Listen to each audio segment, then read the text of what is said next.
Section 1. You will hear a conversation between a student looking for a host family and a housing advisor.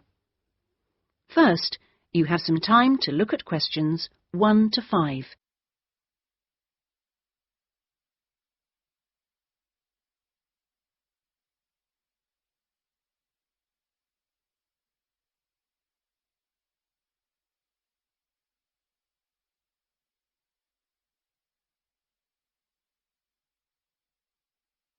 You will see that there is an example which has been done for you. On this occasion only, the conversation relating to this will be played first. Good morning. How can I help you? Good morning. I understand you help fix up students with host families. That's right. Are you interested in... Yes. Well, please sit down and I'll just take a few details. Thank you. Right. Now, what name is it? Jenny Chan. Can you spell that, please? Yes. Jenny-Chan.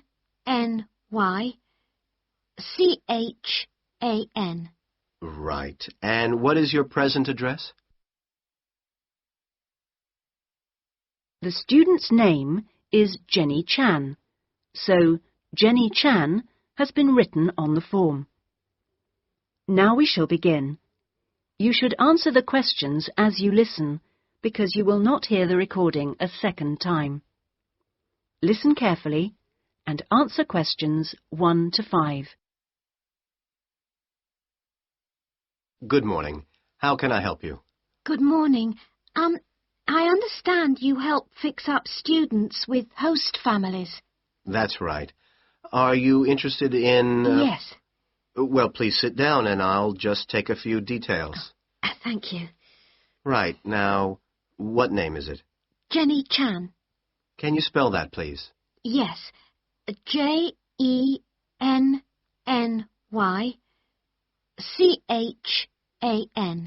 Right. And what is your present address? Seaview Guest House, 14 Hill Road. Okay. And do you know the phone number there? Yes, I have it here. 2237676. But I'm only there after about 7 p.m. So when would be the best time to catch you? I suppose between 9 and, let me see, past, before I leave for the college. Great. And can I ask you your age? I've just had my 19th birthday. And how long would you want to stay with the host family? I'm planning on staying a year, but at the moment I'm definitely here for 4 months only. I have to get an extension to my permit. You're working on it? Mm. Fine. And what will be your occupation while you're in the UK? Studying English? And what would you say your level of English is? Good, I think. I'd like to say advanced, but my written work is below the level of my spoken, so I suppose it's intermediate. Certainly your spoken English is advanced. Anyway, which area do you think you would prefer? Well, I'm studying right in the centre, but I'd really like to live in the northwest. That shouldn't be a great problem. We usually have lots of families up there. Before you hear the rest of the conversation, you have some time to look at questions 6 to 10.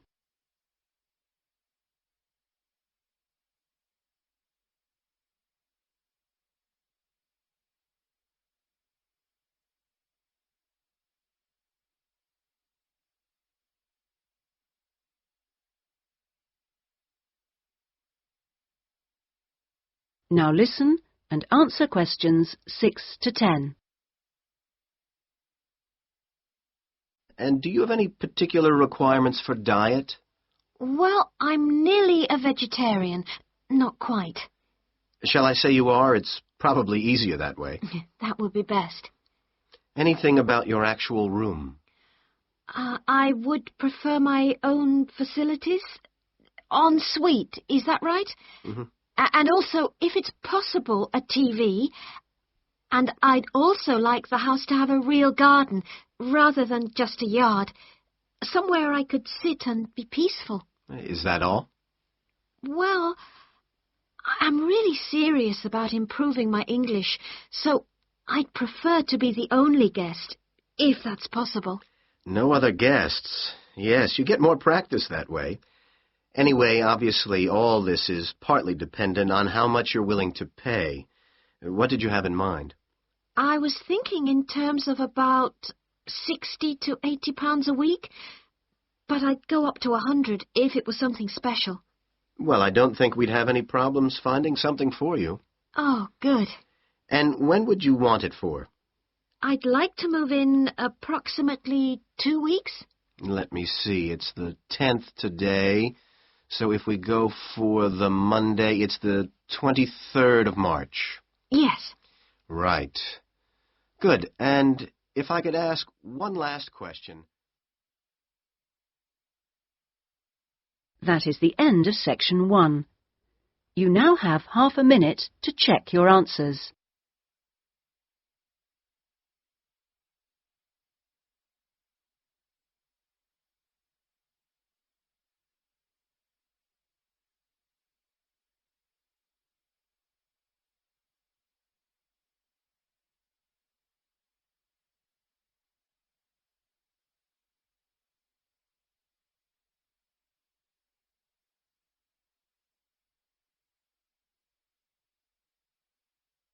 Now turn to section 2.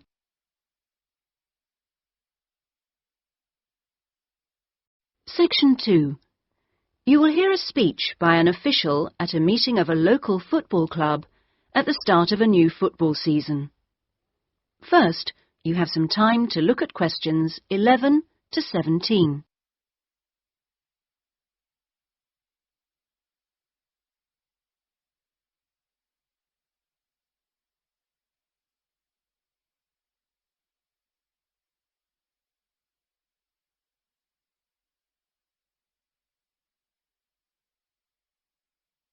Now listen carefully and answer questions 11 to 17. Good evening, everyone, and thank you for coming to the soccer club meeting. It's good to see so many parents and children here tonight, and I know you're looking forward to a great football season. Now, I'd like to take a few minutes to tell you about some changes to the soccer club for the coming season. Now, this season, we'll be playing all our matches for both the junior and senior competitions at Kings Park, instead of Royal Park, which was used last season. Now, for meetings, we're going to use the clubhouse in Kings Park, and the next meeting will be held in the clubhouse on the 2nd of July. As usual, we hope to begin the season with a picnic next Saturday at the clubhouse. Please try and come to the picnic, as it's always good fun. The last week of the season, we usually have a dinner and presentation of prizes to the players, and more information about this will be given to you later in the season. This season, we have more teams than ever. We hope to have 10 teams instead of 5 in the junior competition, and they will play on Saturday mornings beginning at 8:30 a.m. Training sessions will be held in Kings Park on Wednesday afternoons for the juniors, and they will be wearing red shirts again this year. In the senior competition, there will be 4 teams, same as last year, and their games will be played on Saturday afternoons, starting at 2:30. It will be at a 2 o'clock start, and the training session for seniors is planned for Sunday afternoons. Before you hear the rest of the speech, you have some time to look at questions 18 to 20.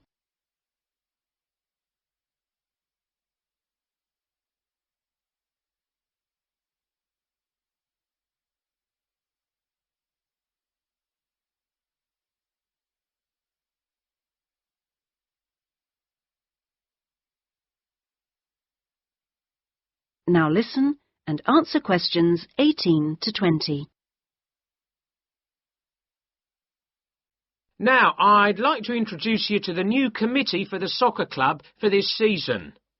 Firstly, let me welcome Robert Young, the new president, who will manage the meetings for the next 2 years. Robert's son has been playing football with the club for over 5 years now, and many thanks to Robert for taking on the job of president. Next, we have Gina Costello. She's the treasurer, and she'll collect the fees from you for the season. Please try and give Gina your fees as early as possible in the season, as the club needs the money to buy some new equipment. Then there's David West, who's volunteered to be the club secretary, and one of the many jobs he'll have is to send out newsletters to you regularly. If you have any information that may be useful, please let David know so that it can be included in these newsletters. Also, I'd like to introduce you to Jason Dokic, who is the head coach. For all the new members here tonight, this is the 3rd year that Jason has been with us as head coach, and we're very lucky to have such an experienced coach and former player at our club. He will continue to supervise the teams at training sessions and on match days.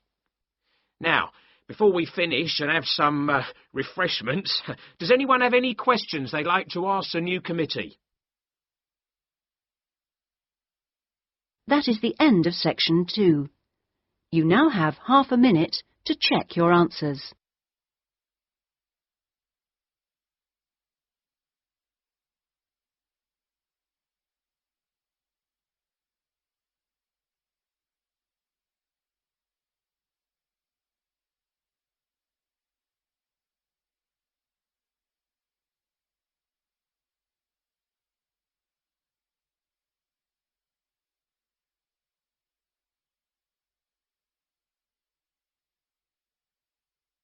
Now turn to section 3.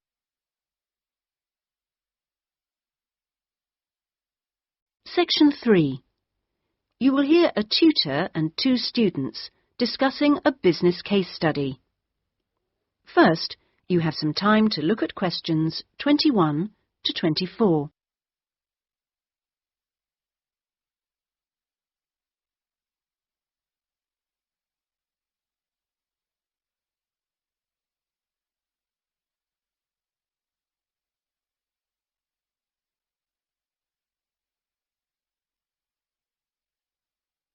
Now listen carefully and answer questions 21 to 24. Right. Jason and Karen, now I asked you to look at the case study for Box Telecom as part of your exam assessment. It's interesting because they're in the middle of problems at the moment, and I want you to track how they deal with them. Let's start with you, Karen. Having read through the case study, can you just summarise what the problems were that Box Telecom had to take on board? Yeah. Well, of course, what first came to their attention was that despite a new advertising campaign, they were suffering from falling sales, and this is something that had many causes. On top of that immediate problem, what had also happened over the last 2 years was that although they had invested in an expansion plan, they had to face up to increased competition. And before they had a chance to get to grips with the effects of that, they were stalled by a strike, and it was just when they were thinking about making a colossal investment in new machinery for their plants. So they were really in trouble. Yes, I think that's fair. And, Jason, now you contacted the company, didn't you? What did the company define as the reasons for these problems? Well, I think they've hit on the right things. It would be easy to say they had invested too heavily or at the wrong time, but in fact the signs were good, and what they were set back by was high interest rates. At the same time, their longer-term problems, which were affecting their market share, were eventually credited to poor training, and having looked at the details in their last report, I think that's right. Before you hear the rest of the discussion, you have some time to look at questions 25 to 30.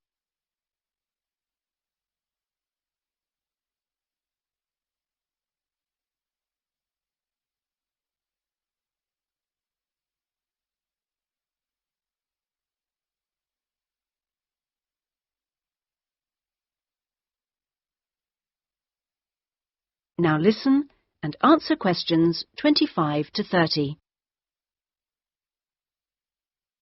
So, on to the larger issues then. Karen, what do you think the company will do?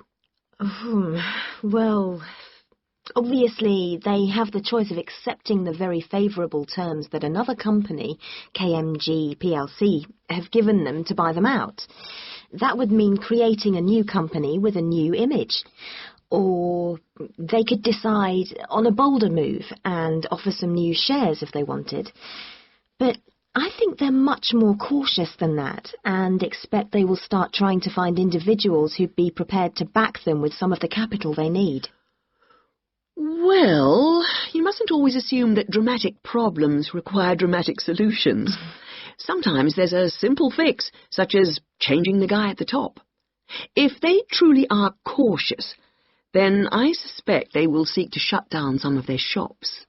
But a more ambitious approach, and one which I think would have more chance of success, would be to alter how they're running things, the management layers and the processes. So, in your analysis, try to think of all the options. Jason? Yes, it's interesting because I found it a really useful company to study. Its problems cross all types of industries, and it's lucky it's so big. A smaller or even medium-sized company would have gone under by now. Ah, well, in fact, what I want you two to do is to go away when we've finished our discussion today and write a report. We've looked in general at the telecommunications market in the UK over the last few sessions, and I want you to take Box Telecom as an example and suggest some ways in which they might overcome their problems, and outline the reasons why you think as you do. But try and keep it intrinsic to the company rather than dragging in other examples. Is that okay, Karen? Yes, I think I can do that. Personally, I've got great hopes for it. I think it will recover. That advertising campaign they did was very strong, and they're very innovative with their products. They set new trends. The company's got to recover, don't you think, Jason? I'm not sure. I think it can, but it's not a foregone conclusion unless they manage to attract the right level of investment. The company definitely needs a boost, and to attract more highly skilled workers if their recovery is to be long-lasting. When I was talking to the marketing manager, he said to me that he thinks the company had got a great management team. But he would say that, wouldn't he? But they are suffering from having to work with outdated production machinery, and that could cost a lot to put right. Well, personally, I think the stock market is to blame. I think they were expecting too much of the company, and then inevitably it looked bad when it didn't perform. The market should have had more realistic expectations. And I disagree with you about the advertising campaign, Karen. That's where they could do with some innovation to get sales kick-started. Anyway, let's see what you come up with those. That is the end of section 3. You now have half a minute to check your answers.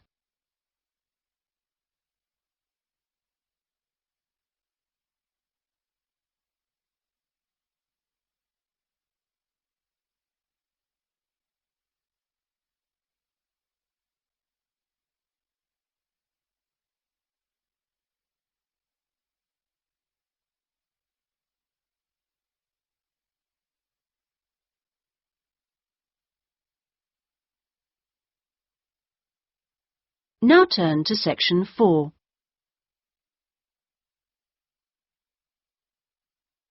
Section 4. You will hear a university librarian giving a talk to new students. First, you have some time to look at questions 31 to 40.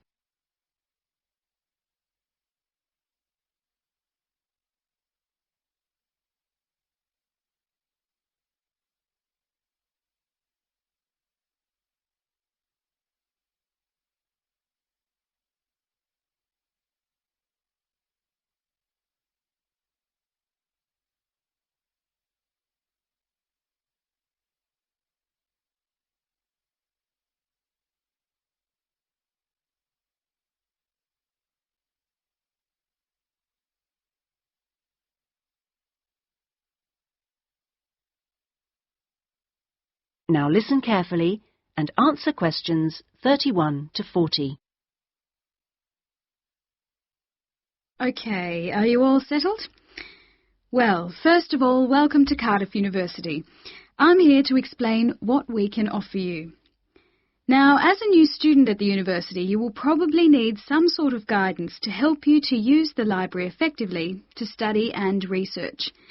Some of you have asked about a guided tour, but we find this rather muddles people. So, in this first week, we run a series of talks which focus on different aspects of the library and its resources. You'll also find that to get the most out of the library, you really do need to be computer literate. And so all this term we run small classes which will bring you up to speed on how to access the computer-loaded information. OK, now let me give you an outline of what's available to you. You'll find that the computers are increasingly used as a research tool. Many students do most of their research on the internet, and the library computers are permanently online. Having found what you need, you'll find you can readily save texts on your personal computer space to print off when you need.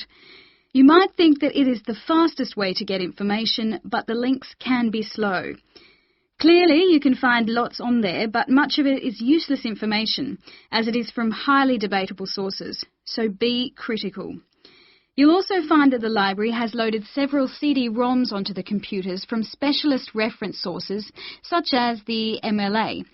It means we can expand what we offer you at very little extra cost and saves us having to invest in more and more books. The CD-ROMs contain exactly the same information as the reference books, as the two are updated together. Now, most of you will need to refer to journal articles in your work, and you'll find you can also access these online, and we encourage you to do so. Clearly, some of you will find the printed version more accessible as it sits on the shelves, but I'm afraid the intention is to phase these out eventually. However, you will still be able to print off a version of the text rather than photocopying the journal pages. So you must get used to working online. Naturally, we do still have the full range of classic reference books, additional to the CD-ROMs for you to use, and there are several copies of each one. This is because some of you may prefer to borrow a book rather than sit in the library. There is a restricted loan time on these, so that they are not missing from the shelves for too long. Although there is a section manager for each part of the library, they are very busy, and so if you do get stuck looking for things, you should ask the relevant cataloguing assistant. As your training supervisor, I just oversee your induction and will not be around after this initial week.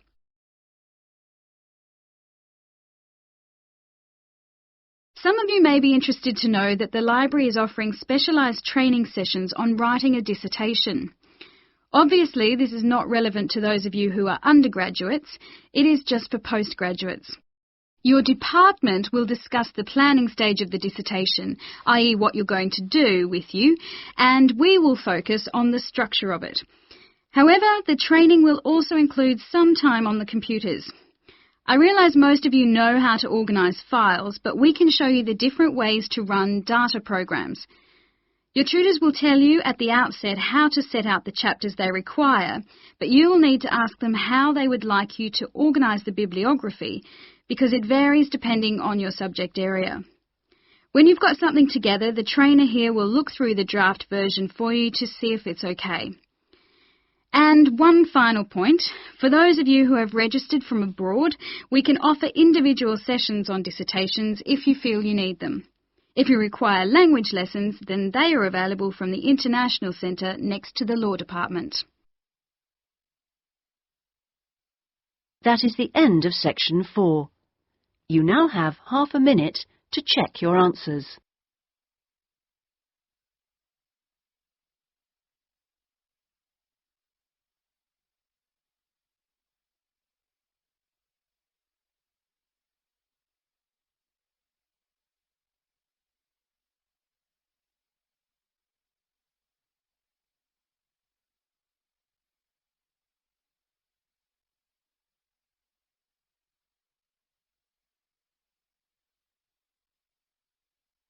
That is the end of the listening test.